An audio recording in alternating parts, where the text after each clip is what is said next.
have to really escalate the noise we make so that we'll be heard.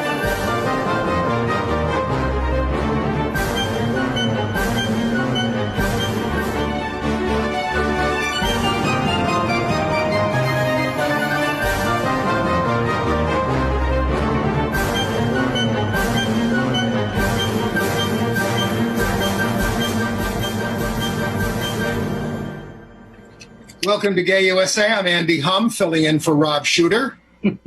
Welcome back, Andy. I'm Ann Northrup. And thank you to Rob for filling in on short notice. Big thank you to Rob. He jumped in at the last minute and was so smooth and so good and had such great stuff to add. I'm okay now. And thank you to viewers who inquired about my health. It was an episode.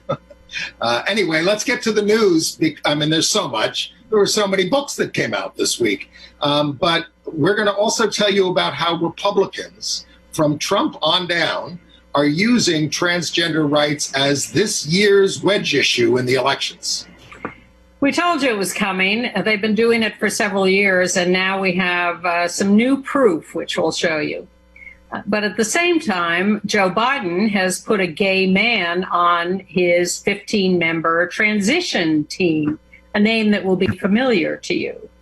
Texas's homophobic, transphobic, racist attorney general, who we've told you about a lot over the years, has fired an assistant attorney general for being homophobic, transphobic, and racist in his tweets. Unbelievable, the gall these people have. We're sorry to hear that Black civil rights leader and PFLAG board member, Reverend Gil Caldwell, has died. Right. COVID is hitting the religious right pretty hard. And an LGBT gym in South Jersey was hit hard with a bomb. In Jakarta, the police raided a private gay party in a country where homosexuality is not supposed to be illegal. Well, again, there is outrage over the pardon of a U.S. service member in the Philippines who, you may remember, murdered a local trans woman. And if we have time, we have lots of LGBTQ television that's coming up to tell you about. But we're going to start in the realm of politics, where we so often do, with the latest news on the horrors, lies, and cheating of the Trump administration and other Republicans. Well, as we're just about to go, to tape today, we hear about the Bob Woodward book coming out. And he recorded the president on February 7th, knowing how serious COVID was. And of course, he didn't do anything about it for a month. And even after that, try to keep everybody calm by acting like it was all going to go away. Horrible, obviously, because there are almost 190,000 people dead in this country. But the fact that Bob Woodward didn't go to the Washington Post and do a story right then and there, you can argue that might not have done anything, but he had a recording and he just wanted to sell books. Well, I would argue it wouldn't have done much, but I also think Trump's motivation was the stock market, as it always is. He wanted to keep the stock market going up. He wanted to claim he had created the world's greatest economy, and anything like a dangerous pandemic would get in the way of that, as, of course, it ultimately has done. The Fed has fed the stock market and propped it up with trillions of our dollars. All right, that's what happened. The economy is in the toilet, and people are desperate, and people are on food lines, and people aren't working, and businesses are failing, and etc. Come on, I mean, it's an absolute disaster in this country. Well, he thought he could postpone that. He thought if he lied about it and didn't tell the truth, as of course he does about everything else too, not telling the truth. He thought he could just push it aside and everything would be okay for him. Now, the Michael Cohen book, reveals that he thinks Christianity is BS and that only dumb people practice it. Is that why he holds the Bible upside down? Well, that's because he's influenced by Satan. And then there are his comments about the military, which was the big news before all this week. he is losing in the polls among military now. And this was before these statements because they're fed up. He of course, behind the scenes is inveighing against the military-industrial complex while he's inflated the military budget to something bigger than ever.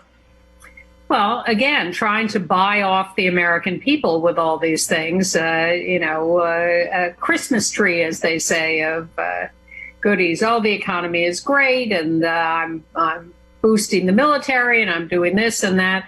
His comments about losers and suckers, why has there been no talk of the fact that he went to military school and how this plays into that? Is he resentful of what happened to him at military school? Is that his personal grudge? Well, I don't quite get it. He avoided the draft because he thought the military was for suckers, not because of any dedication to world peace.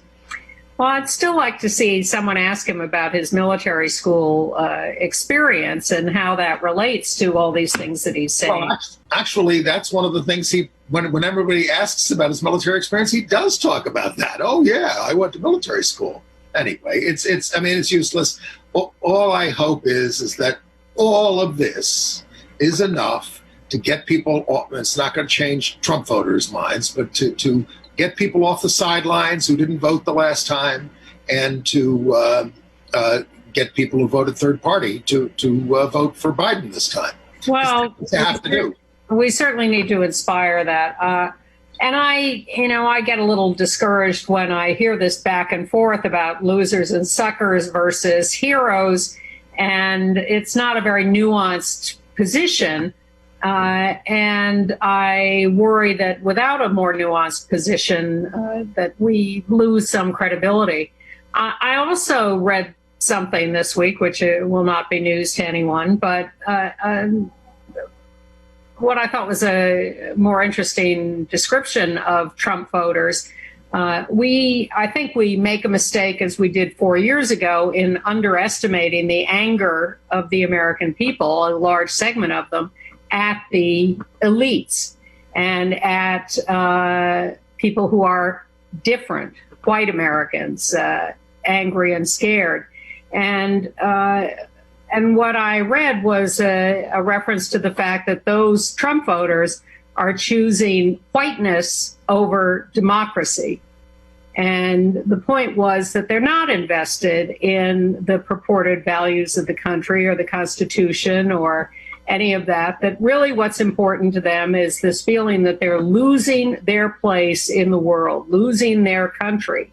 And none of the rest of it, none of any talk about normalcy or normality makes any difference to them. The only thing they care about is this fear of losing their place. So there's also a strong feeling among people all over the world, obviously, for authoritarianism, the strong man. Why the hell are the Russians putting up with Putin and and Orban and Bolsonaro and all of them? But I think it really does have a lot to do with this fear of losing white supremacy. All of these countries we're naming are countries where white people are in charge at the moment and are afraid of the other taking over. And democracy, if it's practiced properly, is very hard. And we have trouble even with our own governments here in the city and in the state of trying to get them to respond to the people and not doing right by us. It's a hard slog to get a lot of decent things passed in legislatures in our country. And yet we have these conversations from those in charge about the beauty and wonder of the Constitution, democracy, normalcy, and all of that is actually nonsense in people's real lives. And just as this valorization of all sorts of communities, including the military, and it takes us down a road. It makes people disgusted and fed up with the people in charge. I think we can, quote unquote, win this election. and turn the tide a little bit in terms of power. But it's going to be on an edge. And if we don't produce for people real things, yes, they'll just, as they always do. That's why they keep changing presidents and senators and all these other kinds of things in this country. Speaking of the Senate, by the way, and just pause here because the presidential election is not the only thing that is happening. And I know I've talked about this before, but I went online and read all the polls in the Senate races. The Democrats need to pick up a net 3 for control if Kamala Harris is the president of the Senate as the vice president, and we need a net 4 to get to 51, which is an absolute majority. We're going to lose Doug Jones in Alabama. I mean, he's way behind unless something comes out about Tuberville. The best hopes are Colorado, Arizona, Maine, and North Carolina. We got chances in Iowa. Ernst is narrowly losing now. We have an outside chance, actually, even in Texas and Montana, outside. And Jamie Harrison is keeping it close in South Carolina. So that's kind of what's in play at this point. I'd love to get rid of Mitch McConnell, but he seems to be pulling away. Yeah, it's not going to be as easy as we would like to think to flip those seats, and it needs focus and work. Well, because it's a horrible system, and that's the other thing. No matter how hard we work, we have a Senate, which is totally an undemocratic, small d, unrepresentative body. It's an outrage. We need a new system if we're gonna move forward. And that's not going to solve all our problems either, but it would help. Well, I'm not holding my breath for that. And this has been a rather gloomy start to Gay USA this week. Maybe we can move on and find some cheer somewhere down the line. How do you feel about you and I and the rest of our viewers paying for Trump's defense in his rape and defamation case? And how do I feel about him canceling anti-racism trainings throughout the government? That's in the Woodward book also. They're talking about it, and Woodward brings up his and Trump's white privilege, and he goes, "Oh, you've really drunk the Kool-Aid, haven't you, Bob?" There you go. All right. Well, okay. So, yes, E. Jean Carroll. Yeah. Robbie Kaplan is now up against Bill Barr and the entire Department of Justice. Why don't these Department of Justice lawyers quit? Why does the military follow Trump's orders? These are the questions I have. Some do, some don't. All right. Well, as he says, I just saw it on the screen in the background here. My generals are a bunch of pussies. That's what's nice talk. That's on tape. All right. The Trump administration also filed a brief in the Indiana Supreme Court arguing that a Catholic school, Cathedral High School, has a constitutional right to fire a gay teacher, Joshua Payne Elliott, despite the fact that he doesn't teach religion. He teaches English and social studies. The trial court wouldn't throw out his suit, saying the First Amendment only applies to the highest authority of jobs in religious institutions, not everything. But the U.S. attorney there is challenging, based on the recent Supreme Court decision, broadening the ministerial exception. The school supported him. They didn't fire him. The Archdiocese, it's a Catholic school. They're under the Archdiocese. The Archdiocese fired him. The school supported him. The lower court supported him. But the Justice Department is appealing that and saying the Archdiocese has a right to get rid of him. No questions asked whether his job is ministerial or not. Thank you, DOJ. But on the other hand, there's the one in Chicago, right? Isn't it? Yeah, the court's in Chicago. This is about a church in Calumet City, Illinois. A gay music director got married, was fired by the St. Andrew the Apostle Catholic Church. The Court of Appeals says he can sue for hostile work environment. Yes. He can't sue for being fired, but because he was harassed at work because of his sexual orientation and his physical disabilities, there is no ministerial exception for filing suit against that. They harassed him because he was gay and overweight. And P.S. St. Andrews, where are you going to find a non-gay music director? I'm not trying to be too funny, but Exactly. But let's move on to what the right wing is doing, including the president, of course, in election contests this year, using once again transgender people as scapegoats. The Trump administration has not backed down on its orders not to hire trans people in the military and to get rid of all of them that they can. And the right wing has been using trans people as an issue in elections, much the way the Bush campaign used same-sex marriage in elections in 2004. So now there's this group called the American Principles Project that has been in business since 2009. And they are a right-wing organization, including on their board an old favorite of yours, Maggie Gallagher. So she lost marriage equality. Yeah. Well, they're against marriage equality. They're against everything, but they are particularly picking out trans people as scapegoats this time around. So they've made a couple of quick campaign ads, and we're going to show them to you. The first one is their thing about trans girls playing sports in high school and college teams. So they've come up with this. They've used a boy in the ad. I'm surprised he didn't have a beard. And he's supposed to represent a trans girl. And this is. Well, take a look at this ad. It's not appealing. All female athletes want is a fair shot at competition, at a scholarship, at a title, at victory. But what if that shot was taken away by a competitor who claims to be a girl but was born a boy?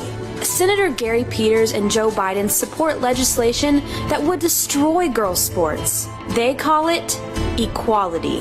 Really? That's not fair. Not fair at all. Vote against Gary Peters and Joe Biden. They are too extreme for Michigan. Too extreme. I've been hearing that in ads for about 50 years. Exactly. So it's a real question as to whether the voting public will buy this kind of advertising. I like to think that we've gotten a little smarter over the years. People have become more welcoming. Trans people are getting elected to state legislatures. I mean, this organization that sponsored this ad spent tons of money against Donica Rome in Virginia, who ran for the House of Delegates. Tens of thousands of dollars alone from that group.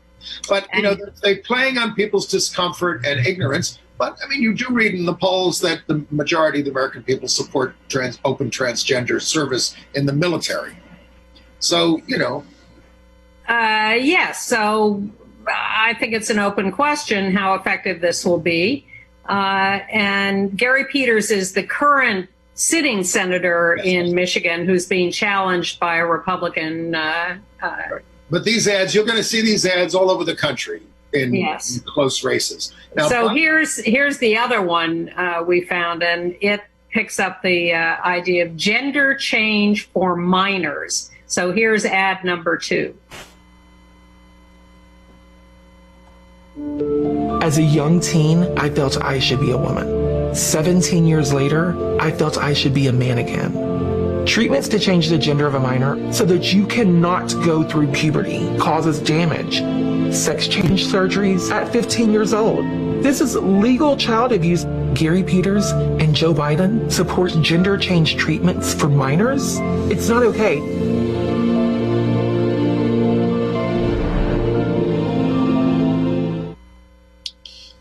Wow. I remember when we worked at Hetrick Martin Institute, I gave a quote to the paper about how what the cardinal was saying that gay people aren't, that children are not safe with gay people and the city can't make us hire gay people. I said, that's child abuse. our boss got very upset about that. Well, I urge people who have any question about these issues to watch the TV series I Am Jazz, where you see a teen go through the whole process of considering her gender identity and puberty blockers and surgery at the proper time. This ad is just wrong in terms of scaring people into thinking that this is a common practice. It's not. Well, I want to give the Biden campaign some credit. They produced a 3-minute video, which we're not going to show you here, but about the whole military thing, about veterans responding to Trump. They have them listening to Trump and responding, and one of them is a transgender veteran. Talks about that. And speaking of Biden, looks like he has appointed Pete Buttigieg. You could have probably guessed that, on his transition team. A lot of people are expecting him to get an appointment if Biden wins. It's a 15-person advisory board. It also includes people like Sally Yates and Susan Rice. And so, very happy to see Sally Yates there. I think she's a real truth teller and will speak up about her opinion on that.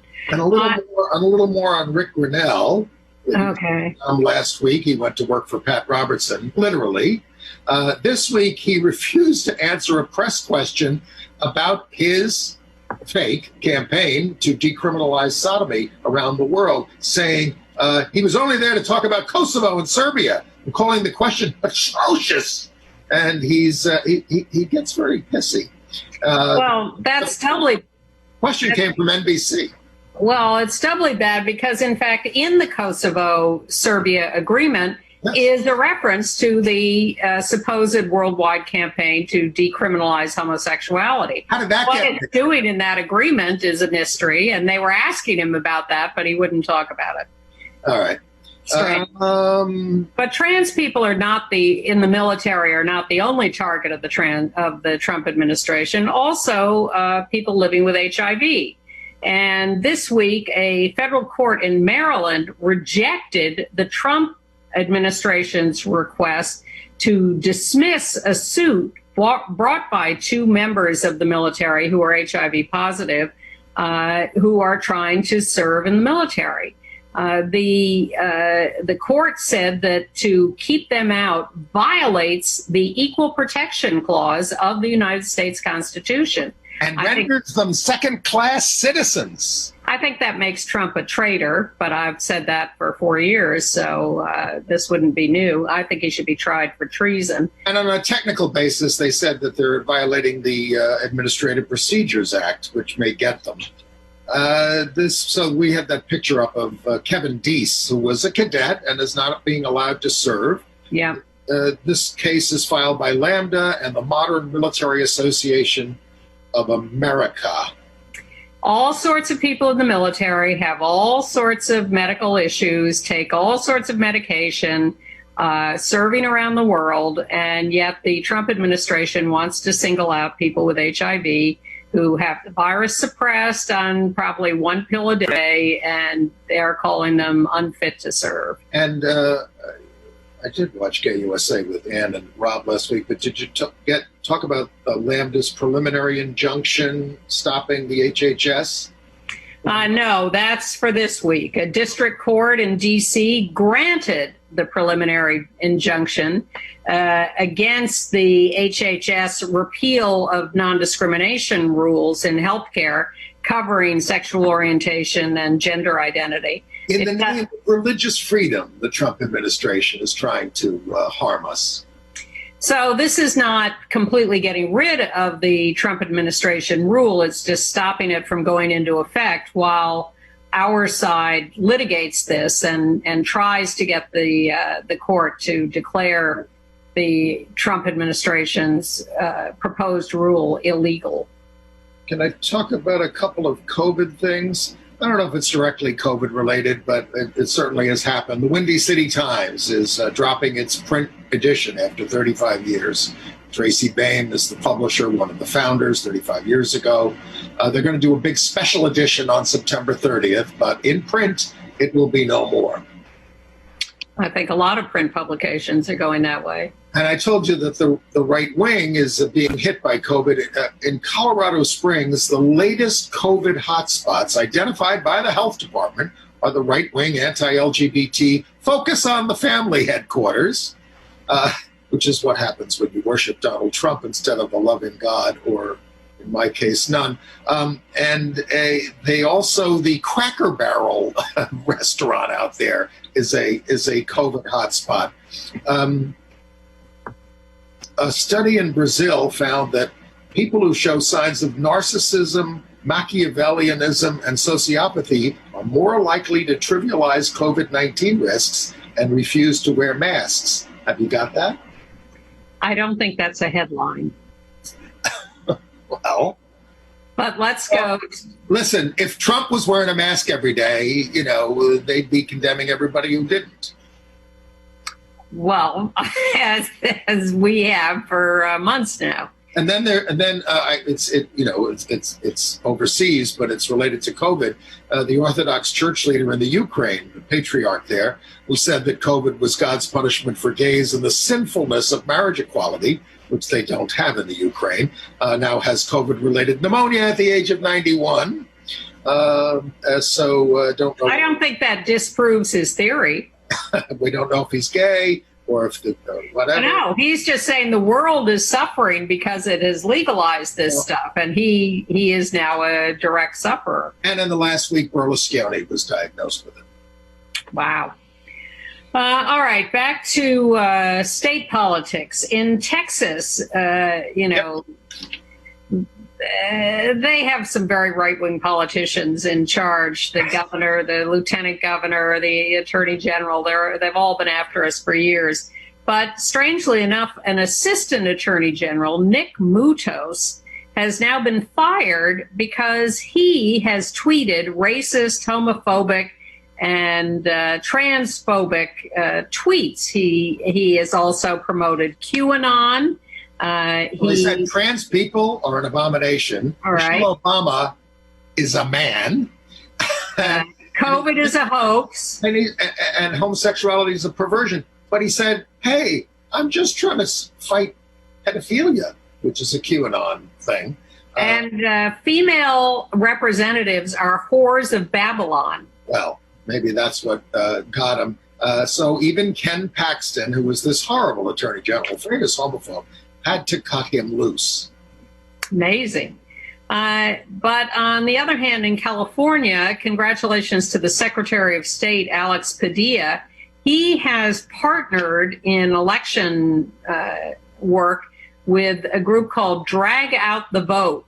These are drag queens who are organized to do election work, and now will do it in partnership with the state, doing voter education, being election observers, poll workers, getting people registered.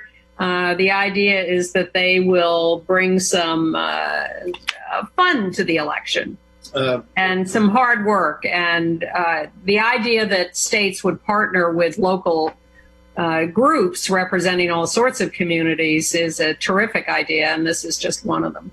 Everybody needs to get into the act. In New York, one of the police union leaders, we call them union leaders, they really run federations, Ed Mullins from the Sergeants Benevolent Association, went after the out gay council member Richie Torres, who was going to be the next Congress member from the Bronx,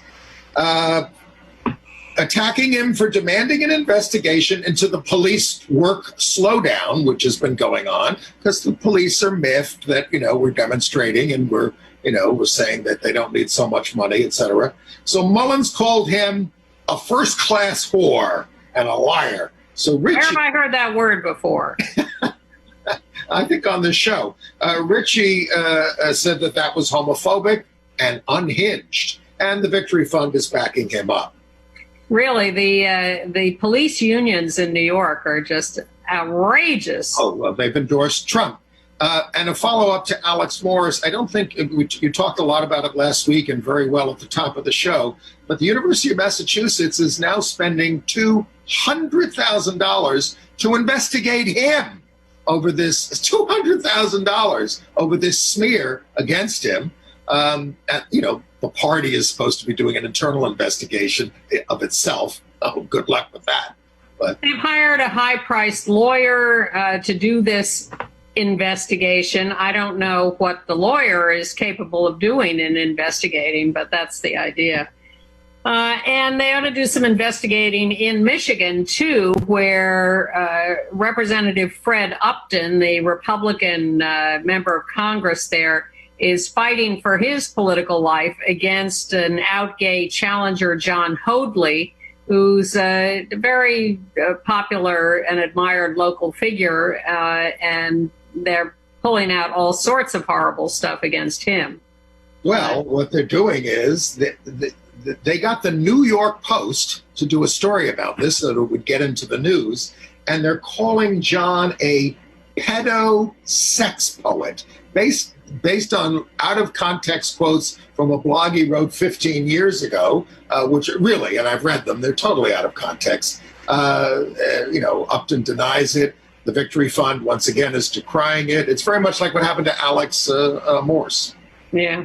Update on the Becky Falwell stuff. By the way, Jerry was on the phone this week doing an interview, and Becky said, "Get off the goddamn phone" in the background. Because he was talking about the topless photos of her that Cohen had. Oh, my God. But I don't think you talked about the former student who was a classmate of their son in the band. I get lost with all of these young men running around. The kid is staying over at the Falwell house. Becky comes in the bedroom, jumps his bones, and performs oral sex on him. He came out about this. Wow. Now, Cohen is not confirming that there was a quid pro quo for Barry. I watched his interview with Rachel Maddow. He won't confirm that there was a quid pro quo for not releasing the nude photos in order to get Jerry Falwell Jr. to endorse Trump in 2016. He said, oh, he'd do anything for me. We were friends outside of this. Draw your own conclusions. Yeah, I do. All right, let's move on. Okay. In Savannah, Georgia, the pro-LGBT Asbury Memorial Church is the first in the nation to leave the United Methodist fold over their rejection of same-sex marriage or LGBTQ ministers. Right. So thank you to the church in Savannah, Georgia. Yeshiva University, which calls itself Modern Jewish Orthodox, has rejected the formation of a campus group for LGBTQ students. They say they can socialize as they see fit, but not under the auspices of the school. Why not? Which I guess is better than Liberty University, but not as good as most Catholic universities have LGBT clubs. School will include LGBT issues and staff trainings and provide LGBTQ-sensitive counseling and establish a way to report harassment and bullying. But they say they don't discriminate against LGBT people. But you do, Blanche. In Gloucester City, New Jersey, which is southern New Jersey, a gay gym there, which displayed a rainbow flag on its front window, got bombed. We have a picture. You can see some of the damage. It was pretty much blown up. And they found the guy who they say did it, we say alleged, Dwayne Vandergrift. He was described as someone who was anti-LGBTQ, and when they found him, they found a couple of other bombs and some sawed-off shotgun and other weapons and ammunition. So I guess they got to him just in time, not in time for that gym, but... He faces long prison time, and by the way, it is the U.S. attorney, the federal U.S. attorney, who is investigating this case. In Cleveland, Ohio, where a trans woman, Leah Rayshawn Day, 28 years old, black trans woman, died in the county jail in May under mysterious circumstances. Organizations are getting together and demanding answers because there's been no progress in that case. Absolutely. That's very much like the Layleen Polanco case. Polanco, yes. Polanco, sorry. In Arkansas, a suspect has finally been charged in the murder of trans teen Brayla Stone, who was killed in June. The guy is named Trayon Hayes Miller. He's been in custody without bail. She was found shot to death June 25th. Miller was charged also in a 2016 murder of a 17-year-old high school student, but the charges were dropped because he turned state's evidence against his two Confederates there. Wow. When Brayla was killed, this guy bragged that he had been hired for this killing. And that's why he killed her. And now they have finally charged him. I don't know what took them so long. Also, an update on a death in the Bronx. We told you about a trans woman who was found dead at Orchard Beach, and confusion about whether or not she had been murdered. Well, they've now decided, her name is Ellie Che, 23 years old. And I'm sorry, they went by they, them pronouns. I've now misgendered her by them, by saying she, they, and them. The authorities have decided that they drowned, that it was an accidental drowning, but it's another trans person dead. How about that Chris Cooper? What a guy. Chris has a new short graphic novel coming out. It was all written up in the Times, which deals with a young bird watcher, who goes out into the park. I hope I'm not giving too much away, but it's in the Times. And when he looks at the birds, he starts to see the faces of people who are the victims of racial killings. And it's I read it. It's only about 10 pages long. You can get it for free on the DC Comics site or Amazon Kindle site. If you Google it, It's a Bird is the name of the graphic novel. It's very moving. It also includes this teenager having a confrontation with someone in the park, as Chris did with the woman, Amy Cooper, in Central Park a few months ago. So it comes out of his experience of that, and it's a very thoughtful and moving evocation of everyone who has been, not everyone, but a lot of the people who, George Floyd, Amadou Diallo, Breonna Taylor, a whole list of people. And Chris is the author of the novel. Right. Not the illustrator. Okay, talk about some people we lost this past week. Reverend Gil Caldwell. We have a picture of him with Martin Luther King. That's how far back he goes. He was a civil rights leader and a PFLAG board member. He was active in the '63 March, the '64 Mississippi Freedom Summer, the Selma to Montgomery March, marches in Boston protesting school segregation. That's where he was with Dr. King, and the '68 Poor People's Campaign. He worked in something called United Methodists of Color for a fully inclusive church, and worked on integrating LGBT people into the denomination. And he joined the PFLAG board in 2009. He officiated at his first same-sex wedding on Martin Luther King Day in 2014. And he co-produced a documentary, From Selma to Stonewall. Are we there yet? Are we there yet? No. No. But it's nice to see an example of an ally who plunged in full scale. Yeah. And he was a great worker for all these causes. And a beloved figure. Yeah. And we also lost Randall Keenan at 57 years old, a very admired and well-known Black gay writer in North Carolina. He died in Hillsborough, North Carolina. He was an acclaimed chronicler of Black gay life in the South,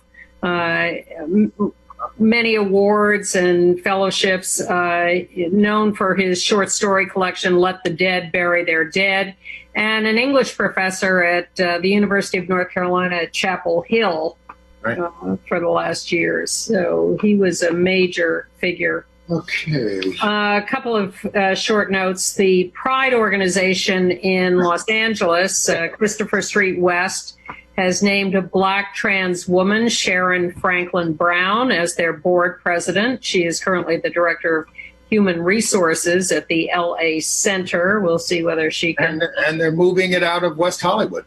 And yes. And San Francisco, the Pride Parade Committee banned uniformed police. The chief there at police says he's very disappointed, but the board cited the police department's pattern of violence. Scott, who was the police chief, offered an apology for the history of violence, but organizers want fundamental restructuring of police as an institution. Well, a year ago at Pride in San Francisco in 2019, there were protesters who interrupted the parade, as has happened all over the country, including here in New York. And the parade organizers, to their credit, did not want the protesters arrested or handled badly by the police. But as opposed to New York, where the parade organizers told the police to arrest the protesters. No. Bad blood there. But the police charged in anyway, roughed up the protesters, hauled them off, arrested them, charged them. The Pride organizers spent a long time getting the DA to drop the charges against the protesters, and they finally succeeded. But they are continually angry at the police for what they did, and they have said, you know, we really cannot welcome you into our march when you do this to our participants, be they regulars or protesters. You're out of here. And so that's where things stand in San Francisco. Okay. And congratulations to Robin Oakes and other bisexual activists who got Merriam-Webster dictionary to change their definition of bisexuality. And they've updated the language around that. That's good. In Baltimore, officials raided the Baltimore Eagle, a Leather and Levi bar there, for 30 years, basically because a competitor called them on and said they got COVID violations. And they really roughed people up in doing so. We're the effing liquor board, they said as they came in. The health department said it was just an inspection. And the city's Grand Central nightclub was closed permanently over COVID-19 violations. But they were going to close anyway in a couple of months. They were bought out. International news. In Northern Ireland, same-sex couples can now have religious marriage ceremonies, but they are still working to get those who were civilly unioned before marriage was made legal to be able to convert their civil unions to marriage. That, of course, allows religions to do it. You don't have to. Okay. No, not a mandate, just allowing them. And in the Cayman Islands, the governor has signed, as we told you last week, he was going to, a civil partnership law by fiat because the parliament rejected it by one vote. But he said, no, same-sex couples deserve all the rights of marriage, even though we're going to call it civil partnership. But don't worry, we're going to uphold our strong Christian values of the people. That's what he said. Well, Cayman Islands' full same-sex marriage rights are still up for debate at the UK Privy Council on February. And the activists are pushing for it and saying, you know, this is progress, civil partnerships, but we want what everybody else has. In the Philippines, Duterte down there pardoned the U.S. Marine convicted of murdering trans woman Jennifer Laude, L-A-U-D-E, in 2014. Lance Corporal Joseph Scott Pemberton choked her to death after meeting her at a bar and then being horrified that he had picked up a trans woman. He was only sentenced to 10 years in the first place. The court had already ordered his release for good behavior, but he remained in prison, and the Laude family called the pardon revolting. Well, he served 6 years of his sentence, and the rumor is that, in fact, the Trump administration asked Duterte to pardon him. That's right. It's only a trans person. That's basically the attitude. And it's our heroic military. Yeah. In Poland, 2,000 LGBT folks marched from the Poland side of the border to Germany over the River Oder for a joint pride celebration amidst rising homophobia. None of them have seemed to have signed up for the conversion therapy camps that the bishops are setting up.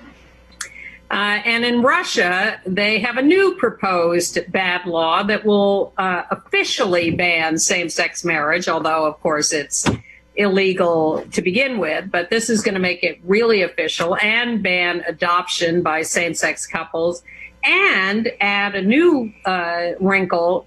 It will be, if this is passed, and why wouldn't it be passed, illegal to change one's gender on one's birth certificate. Well, they already classify trans people there as mentally ill and are not even allowed to drive. That's in the story. You know, what is it, like mentally ill people are not allowed to drive and they're mentally ill? Well, this is what passes for traditional family values.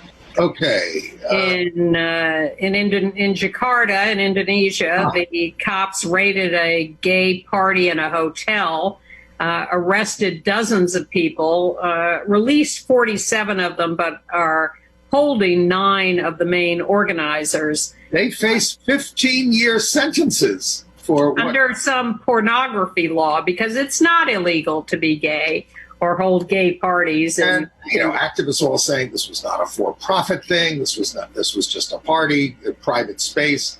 In Budapest, the 25th Pride there was disrupted by right-wing extremists, 20 of whom descended upon the office of the Pride organization, assaulting an event organizer. The police were called. The extremists then began to wail and chant for the redemption of all those going into town for the Pride celebration. Their group is named for a far-right politician found guilty in 2016 of petrol bombing a gay bar. I'm surprised he hasn't gotten a medal. I just can't. I can't. And Pakistan, the government has blocked Tinder and Grindr. Given how people are set up on those services, I think it might be a blessing in disguise. But bad news from South Africa, where Caster Semenya, who is the track star who's been the subject of controversy because she's regarded as having too much testosterone. She is, in fact, intersex, identifies as female, always has, and is a star, is a gold medal winner. But the Olympic Committee and the Track Association internationally wants to limit women's allowable amount of testosterone and wants women to take testosterone suppressing drugs if they have too much. And she has been appealing this. Under Olympic rules, she can run next year in the Olympics, but then they're expected to ban that too. But now she's been told by the International Federation that either she takes these suppressing drugs or she's out of competition. Too much bad news on this show. But I have a good story, and I want you to take note because I want this to happen in the United States. The president of Argentina has set aside 1% of public sector jobs for trans people. Alberto Fernandez says every transvestite, transsexual, and transgender person has a right to a decent and productive work in equitable and satisfactory working conditions and with protections against unemployment without discrimination based on gender identity or expression. Now, Uruguay did the same thing in 2018, and they added, we're going to reserve 1% of educational scholarships for trans people. And I don't think we pressed this case in America. You know, all we do is talk about all the trans people being murdered and living under horrible conditions. Well, do something about it. When we have them on the show, they say we want jobs, education, and health care. And housing. Housing as well, yes. Well, a country that is canceling anti-racism trainings is highly unlikely to start quotas for trans whole country just employment. Yeah. But it's a nice goal. All right. I've done AIDS news in Trump and the military. Do you have any other? I mean, you didn't talk about stop me if you do. American Gene Technology says genetically altered T cells will make them resistant to HIV, and the FDA has approved the first human clinical trial of that. The goal is to enable people with HIV to permanently eliminate the virus from their bodies. The current cost of the therapy is $200,000, but they think it'll go down once they use automation. Well, they did some gene therapy in China in an attempt to eradicate HIV, and it was extremely controversial, and they stopped it very quickly because it was regarded as very dangerous. So they call it a trial. And I don't even like genetically modified vegetables. So, and if you are interested in whether or not your local healthcare facility is good for the LGBT community, HRC has issued their Health Equality Index. You can go to hrc.org and see it. 495 out of 765 earned a top score of 100. We'll put that in our email. Sign up for our email at gayusatv.org. All right, entertainment news. A viewer tells us that a documentary on Netflix called High Score, a documentary series on early video games, includes a couple of gay references for founders and games. You might want to check that out. Yep. Star Trek Discovery on CBS All Access is adding a trans male character and some non-binary characters. Yes, and they're going to make friends with the gay characters played by Anthony Rapp and Wilson Cruz. Okay. The trans actor is Ian Alexander, and the non-binary is Lou Del Barrio. And they're going to base the Del Barrio character on what Blue has gone through. Channing Tatum. Big, husky guy. He's written a children's book, The One and Only Sparkella. He fell asleep in his little girl's room, and he woke up around all these dolls and things, something like that, and it got him in touch, he said, with the little girl in him. His tweet with this picture got 1.3 million likes in 24 hours and 32,000 retweets. It's about a girl named Ella who was made fun of for her glittery appearance, but her father encourages her to be herself. Yeah, it's a book about self-esteem. It's not coming out until next spring, May of 21. But the message is, dads, be as magical as you can. We need it before the election. Sarah Ramirez, the actor, has come out as non-binary in an Instagram post. All right, some television stuff. Luca Guadagnino, did I say it right? Close enough. All right, the director of Call Me By Your Name has a new HBO drama series set in 2016 following two American teens exploring their identities, and one has lesbian moms who were in the military, or at least one of them said they live on a military base. We're everywhere. And it's Monday, September 14th, and on HBO Max. I think I have that on my DVR to check it out. I'm a little, I wasn't crazy about Call Me By Your Name. No, I wasn't either. No, but I'll take a look. Now, an old pal of ours, David Pemsner, who is an actor, did quite a bit of stuff off Broadway and on Broadway too. He wrote a song for the Naked Boys Singing, a very popular off-Broadway show. He did an autobiographical show called Too Bitter and Back. He now has a show another one-man show that he did that was filmed and is now available online at places like Amazon and Google Play and Fandango, called Musical Comedy Whore.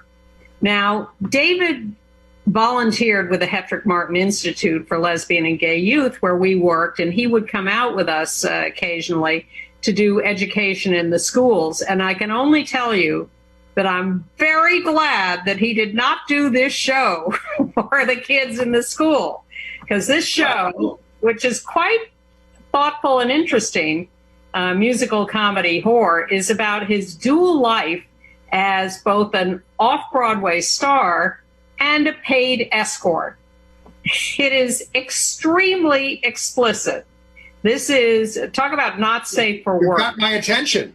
I would think so. By the way, I'm also finally reading Edie Windsor's autobiography, which is also a little sexually explicit. Yes. Edie was quite saucy. Yes, she was. Well, David is 10 times as saucy. Okay. You don't think the kids would like that?